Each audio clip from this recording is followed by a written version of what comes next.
Hey guys, today I'm going to show you how to create a burn-up chart in Jira. Let's get started. First, go to Jira and log in your account. This action will lead you to your dashboard where you will click on your preferred Scrum project. In this new tab containing your project, click on the Reports tab from the navigation menu above.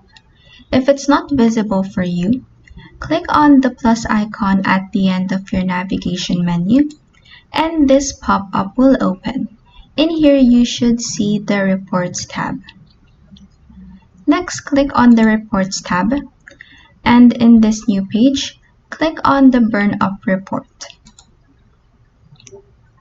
If you want to make sure that you are looking at the right sprint, click on this sprint field, and this drop-down menu will open where you will click on the correct sprint you want to view. You may also choose your estimation field by clicking on this field here. And in this drop-down, you have options such as your story points, work item count, and time.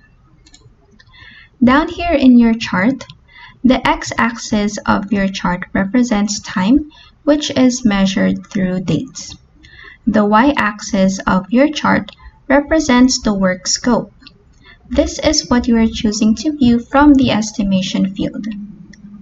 And that is how you can create a burn-up chart in Jira. If this video helped you, please like and subscribe for more helpful tutorials.